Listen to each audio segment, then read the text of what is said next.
বলিও ননদী আর দুমুঠো চাল ফেলে দে হারিতে, ঠাকুর জামাই এলো বাড়িতে। ও ননদী, ঠাকুর জামাই এলো বাড়িতে।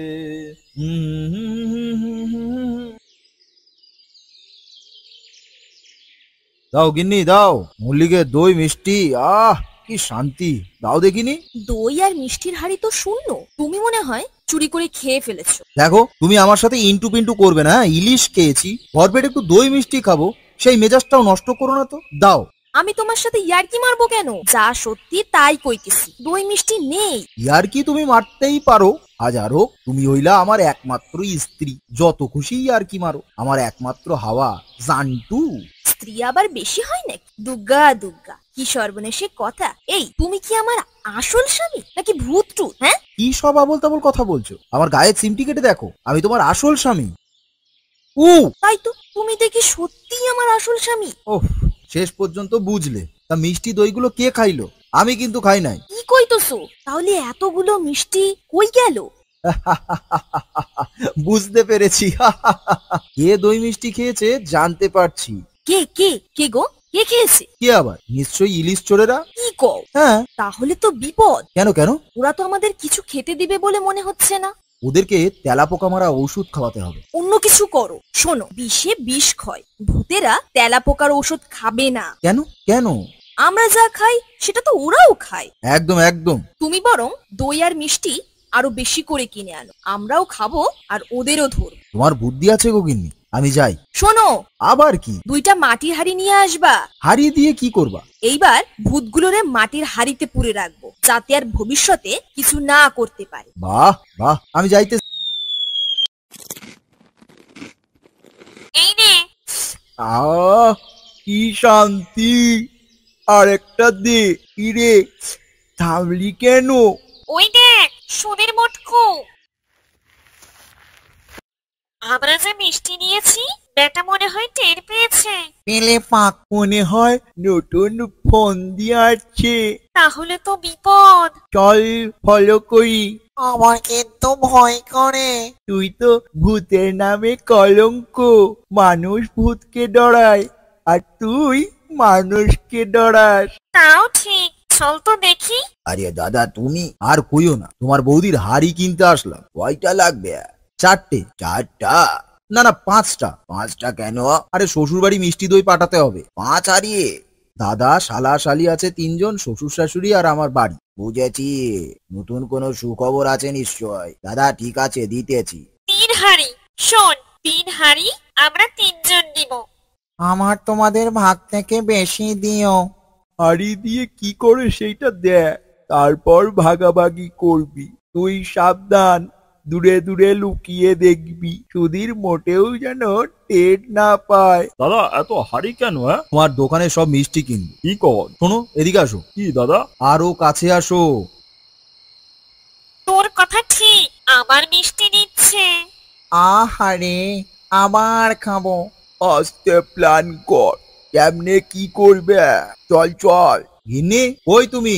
কি হলোটা? আমার লাঠিটা নিয়ে আসো, আমি অনেকদিন প্র্যাকটিস করি না। এই বয়সে প্র্যাকটিস করে কি করবে? শরীরের জয়েন্ট গুলো ছাড়াতে হবে না, মিষ্টি খাইলে শক্তি বাড়বে, প্র্যাকটিস করলে খিদে বাড়বে। লাঠিতে তো তেল দাও না তো, কেমন যেন হয়ে গেছে। যাক, সরে যাও। কেন? লাঠির ঘা লাগলে সমস্যা আছে। আহা, মিংসে। ইটলিং বিটলিং হিং ছট মারবো আমি ফটাফট। সর্বনাশ! কেন, কি হয়েছে? সুধীর মোটকু তো লাঠি নিয়ে বসে আছে, ওর সামনে গেলে তো মার খেতে হবে। বললেই হলো, আমরাও লাঠি নেব। আমরা ছেড়ে দেব না। পারবি তো?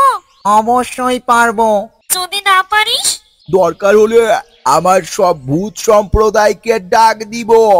তাহলে ডাক দিস। আগে আমরা 3জন দিয়ে দেখি, যদি না পারি তখন সবাইকে জানাবো।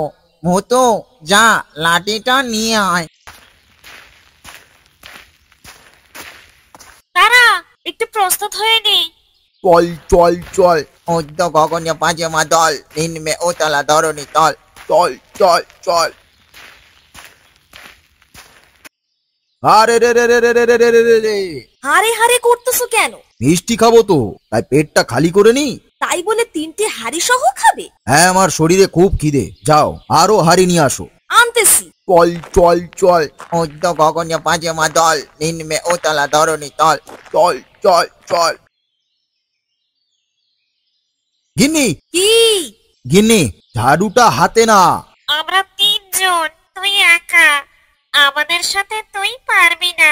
মিষ্টির হাড়িগুলো দিয়ে দে। 3জনকে 3 হাঁড়ি দে। ক্ষমতা থাকলে নিয়ে নে। আয়।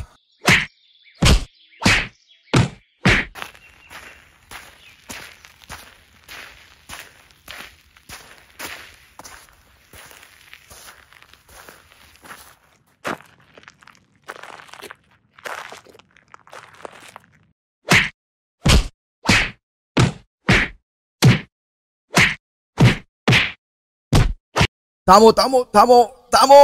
কেন থামবো কেন? ভূত ভাই, আমি মোটা মানুষ, তোমাদের সাথে লড়াই করতে পারবো না। আমি হার মানলাম। তাহলে মিষ্টির হাড়িটা দিয়ে দাও। দেবো, তবে একটা শর্ত। কি শর্ত? 3 হাঁড়ি মিষ্টি তোমরা এই হাঁড়ির ভেতরে বসে খাবে। ঠিক আছে। কি গো, তুমি সব মিষ্টিগুলো দিয়ে দিলে? কি আর করার গিন্নি, মোটা পেট নিয়ে তো লড়তে পারলাম না। হেরে যখন গেছি তখন কি করার। তুমি ঢাকনাগুলো খুলে দাও। ঠিক আছে। তাহলে চল, মারামারি করে আমরা ক্লান্ত, খিদেও পেয়েছে, চল। গিন্নি, ঢাকনাটা লাগাও। ওরে বাবা যে, বাঁচাও। বুঝলে গিন্নি, শ্বশুরবাড়ির মিষ্টি মন্ডাগুলো ঠিকঠাক রাখতে পারছি। খাওয়া নিয়েও আর কোনো ঝামেলা নেই। তা অবশ্য ঠিক বলেছো। এখন আর শ্বশুরবাড়িতে যেতে কোনো আপত্তিও নেই। এসব মাথা থেকে ঝেড়ে ফেলে দাও তো। দিলাম। শোনো, আমি ভাবতেছি শুধু মিষ্টি নিলে কি হবে, কিছু মাছ নিলে হয় না? কেন তোমাকে মাছ কিনে নিয়ে যেতে হবে কেন? আমার বাপের বাড়ি কি মাছ নেই? আহা, রাগ করছো কেন? আমি কি তাই বলেছি? তাহলে কি বলছো? বলছি, ইলিশের পাস্তুরিটা খেতে বড্ড মন চাইছিল। ওমা, আমি তো ওটা রাঁধতে জানি না। জানি, আমার শাশুড়ি ওটা ভালো রাঁধে। তাই বলছিলাম, যাওয়ার সময় পেল্লাই সাইজের ডিমওয়ালা মাছ নিয়ে গেলে হতো না? তুমি যখন এত করে বলছো, নিয়ে যাও। তা বটে, তা বটে। তোমার রান্না খুব মজার হয়েছে। তা বলো, কবে যাবে? আরো এক টুকরো মাছ দিই? এত করে বলছো যখন, তখন না করি কেমনে? তা কখন রওনা হবে? তুমি যখন চাও। আমার তো যাওয়ার জন্য মনটা উচ্চাটন হয়ে উঠেছে। কতদিন শ্বশুর বাবা শাশুড়ি মাকে দেখি না, সেই সাথে আমার আদরের শালিটাকেও। না না, বলছিলাম যে। কিছুই বলার দরকার নেই। তাহলে? বাপের বাড়ি কার? তোমার। তাহলে আমি যা বলবো সেটা করবা। আচ্ছা। বাড়তি কোনো কিছু করা যাবে না। আমি যাচ্ছি, তুমি খেয়ে এসে রেডি হও, আমরা আজই যাব। সুধীর, আমাদেরকে রেখে যাস না। বললেই হলো আমাদের ছাড়া যাস না। মিঠা কথায় চিড়ে ভিজবে না।